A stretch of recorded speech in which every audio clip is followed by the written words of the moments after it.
9 here on the Radio Whammo Breakfast. What would Jesus have done? Seriously now, how do you reconcile your belief in a higher power with what you've done? God forgives us. Don't you hear how foolish you sound? You cannot kill me, for God is a mighty fortress. Please, stop. And I've been washed in the blood of the Lamb, and He will protect me. Ah, crikey, Dick. That there is the trailer to Dexter for Season 6. We'll be talking about Dexter very shortly with Chris Philpott at stuff.co.nz from the On the Box blog. It's on the box on the radio right now, though. Good morning, Chris. Hey, how are you? Very well, thanks. First up, let's cover some interesting Netflix news. Of course, Netflix is the on-demand streaming, but also DVD delivery service over in the States and a few other countries now. But they've got some new news. Yeah, well, they got exclusive rights for Arrested Development. This actually combines a couple of stories we talked about a couple of weeks ago. The first was Netflix losing subscribers, which this is a move that apparently is going to get them some subscribers back. And then also we were talking about the rebirth of Arrested Development as it was, and it seems that now Arrested Development will be showing up on Netflix exclusively before it shows anywhere else. Huh. So the idea is that Netflix will have the series available. They'll be showing it, I guess, streaming on their service before it is anywhere on actual broadcast television. Which is an interesting move, though not unprecedented. Netflix has started getting into a bit of original programming themselves. The story talks about, they've commissioned a 22-episode series of House of Cards, the British show, as a remake, which is interesting as well. And it's just interesting to see Netflix getting into this side of things. And whether, we talk about all the time that this is the way that television's going to go. It's going to go to the web, it's going to be streaming, and that's going to be the way that people watch TV in the future. And this certainly seems to be the first couple of confirmed steps of big productions heading in that way. Indeed. It'll be interesting to see how many people actually watch Arrested Development through Netflix and how successful it is. So this is a mutually beneficial arrangement, and that was Arrested Development not actually going to come back to TV? No, it is. It definitely is. But I think what's happened is 20th Century Fox, who are producing the Arrested Development TV show and movie, they just have made a deal to have it stream on Netflix before it shows on, I guess it'll be on Fox, on the Fox channel in the States, and then syndicated around the world from there. But cool. It's kind of a dual deal. It's not, as I say, it's not unprecedented. Fox did the same with New Girl this year. Or was it Fox? One of the stations, whoever's got New Girl with Zooey Deschanel did it, and they had like 6 million views on the internet first, and then when it went live on TV, it rated really well anyway. And they think that part of that is because of the word of mouth that happened from people watching it online, then telling their friends, "Listen, you got to watch this show; it's brilliant." And then it came on, and people watched it again. So currently, so it'll be interesting to see how it works. Yeah, and so no rumours at this stage whether or not Netflix is coming to Australia or New Zealand, though the music streaming service Spotify has announced that it's going to be coming here in February. Yeah, I did see something there. So hopefully someone is talking to someone around a boardroom table to make sure these services finally get here. Yeah, well, that's right. And it'll be interesting, as you say, and we've said before, it'll be interesting to see when Netflix comes down here, how successful it is, and then what shows we have, whether we would have Arrested Development. It's not happening until mid-2013, so assuming the world doesn't end next December, we will hopefully see what happens. But we hopefully will have Netflix by that point anyway. Yeah. And this will be part of the deal. In the meantime, we are still tied to our cords, including TVNZ. And there's been some musical chairs moving and shaking over there. Yeah, Rick Ellis, the CEO of TV New Zealand, has resigned. He's moving to Telstra in Australia starting January, taking over digital something or other. I'm not too sure. Digital media, something to do with that. I'm not too sure what it is really. Telstra Australia, it's not any of my business. Yeah. But it's an interesting piece of news because I think a lot of the response to this was that there'll be a major shake-up at TVNZ. Ellis has been there for 10 years. He's done a lot of the great things that TVNZ has done, or that at least that they brag about, going onto the internet. He's been around for all of the on-demand stuff. He's expanded them out to, TVNZ-U, Heartland, TVNZ 6 and 7, both of which have failed, admittedly. But he was there for those. And so people, I think, are expecting a big shake-up, and I'm not seeing it. I don't think that there will be that big a change. TVNZ also this week released a press release saying that they have just celebrated 150 straight weeks at the top of the ratings. Why would you change that formula? I don't think you do. I think whoever replaces Rick Ellis will very much just be continuing the same line that Ellis did. So he's really overseen the transition from TVNZ having a partial public broadcasting role now into a wholly commercial broadcaster. Under the government, under National, they've just said, look, we're not having public broadcasting on TV.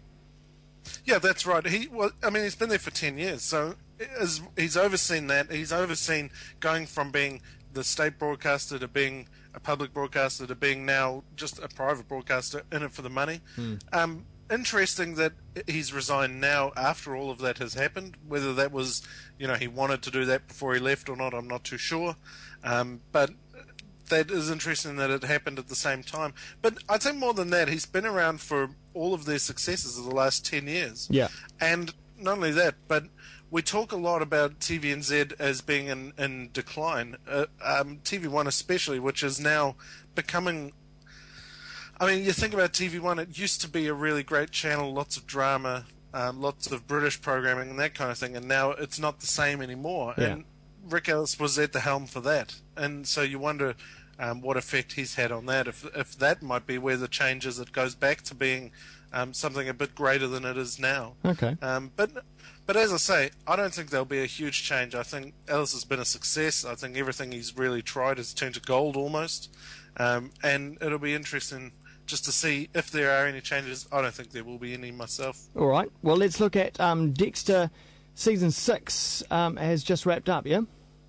Yeah. No, it's not wrapped up. It's just airing on Soho. But this one ties into some news as well. Dexter's been renewed for 2 more seasons. Seasons 7 and 8. So it'll be 8 seasons long by the time it finishes. And it got me thinking, where is the line when the show has been running too long? Dexter this year is back. It's had 2 episodes on Soho so far. And it's much more of the same. Dexter's concerned about his son. He's moral, he's questioning the morals around what he does. For anyone who's not seen the show, Dexter is a serial killer who preys on other killers. So in a way, in the world of the show, his actions are kind of justified. The only time he got picked up for what he was doing, he became kind of a cult hero in Miami from people saying, he's getting rid of the bad people in our society, we should let him be, this almost vigilante idea. And it's just more of the same this year, I think. It's great. It's still a great watch, but Series 6 is very much just the same formula. Yeah. And it makes me wonder if perhaps Dexter is out of ideas, if it's if it's, I'm trying to think what the best way to say this is. If it's just, the same tricks. It's got no new tricks. Yeah. Almost. And you wonder if extending it for 2 more years is going to change that, or if it will just be 2 more years of no tricks. Yeah, and obviously it's a winning formula. But I noticed that Dexter is on Showtime in the States, and another show called Californication is on Showtime as well. And I get the same feeling with that show. It's like, well, he kind of does the same thing every season, and he's booked in for another one. Are they going to change it up, or is it just going to be more of the same? But I think they say, hey, we've got a formula. People still seem to watch it, so let's just carry it on. Well, it's this thing of, you associate Showtime with quality drama the same way we do with HBO or with AMC. And it's funny that, when you think about really formulaic, predictable shows, normally you immediately think of procedurals on the networks. But I think quality drama, or what we call quality drama on the likes of AMC and Showtime, falls into the same problem where it gets its own little formula going. It's not a orthodox formula for a TV show, but it does get its own formula going, and then it slips into that. It becomes formulaic. This season on Dexter, for example, it's to do with his son, which was the same thing last year. He's worried about bringing up his son. He's questioning the morals of what he's doing, as I mentioned before. He's going up against a mysterious serial killer, being played by Colin Hanks with assistance from Edward James Olmos, which is another thing. They've got more guests, which has become something that the show does every year. Yeah. And it's the same old same. and I just, as I say, I wonder if it's slipped into its own formula, and if 2 more seasons is actually going to be of benefit to it. Whether finishing it now might be the thing to do, you know? Yeah. Is it a victim of the fact that the writers may never had an end game? They never had a conclusion because they never expected the series to be so popular. Well, I think it's kind of exempt from that because it's based on novels. So the novels keep going, as far as I know. Right. They, the writer of that's going, well, they're turning my books into TV shows. May as well keep writing. But I mean, even then, books can fall into the same formulaic thing. I think it probably has an end game, whether that involves Dexter being caught, whether it involves Dexter being killed by another serial killer who's doing the same thing he is doing. I don't know. But keeping that end game at a point in the future and then just extending the middle section is, I think, a mistake. And it's certainly, if you look at a show like Lost, which floundered for a couple of seasons before being allowed to set an end date and put its end game in place. Yeah. I think having an ending is the best way to go and not stretching things out too far. So with Dexter, will be interesting to see if the 7th and 8th seasons are any good, or if they slip back into the same formulaic thing that they're in now. All right. Well, let's look at the week ahead in TV. Well, there's the finale of Entourages tonight. You're a big Entourage fan, I know that much. I am. I went looking for Series 6 on DVD yesterday at JB and a couple of other stores. Cannot find Season 6. Every other season in all these stores, Season 6 seems to have sold out. I don't know whether there's a worldwide shortage of Season 6 of Entourage or what, but it's not around. Well, the Season 8 is finishing up tonight on TV2. I think it is at like 11:15 or 11:30, and that's the last show ever. It's titled The End. It's the final episode of all time. And going into, I think they're going to try and make a movie of Entourage later, but this is the last episode of TV that you'll see of Entourage, and that's going to be a sad moment, I think. I've been really enjoying the latest series. But again, it's another show that's kind of fallen into its own formula, so it'll be interesting to see what happens tonight. Election coverage, of course, on Saturday. I'm sure you'll be having a few beers and watching the election, will you? Definitely, probably browsing across the channels and avoiding the commentators that I don't want to see. I like that they all go for a different name. It's the 2011 election, yet everyone has a different name for it. It's Election 11 on one. It's Decision 11 on 3. Did you see the clash? Kaupiti 11 on Māori. Did you see the clash the other night between John Campbell and Paul Henry on the panel after the debate? No. Man, I thought there was going to be fisticuffs, eh? I thought it was first question, he went straight to Paul Henry, and Paul Henry said something about John Key winning, and then John Campbell said, "Are you sure you're objective? Can you be objective? Don't you support National?" And I was like, "Whoa, it's fireworks on stage." This is a whole other argument, because Paul Henry lost to Georgina Bayer back in 1999. Yeah. So whether he's objective or not, he was running for National 12 years ago, so exactly. I'm sure that probably means something. Yeah. And then my last pick for this week is Southland, which starts 9:30 on Monday on TV1. Southland's a police drama. It's not a procedural, but a drama set in Los Angeles. It's critically acclaimed. Apparently it's very good. It's got a bunch of that guys in it. The guy who plays Jesus on True Blood is in it. A guy from the movie The Faculty many years ago is in it.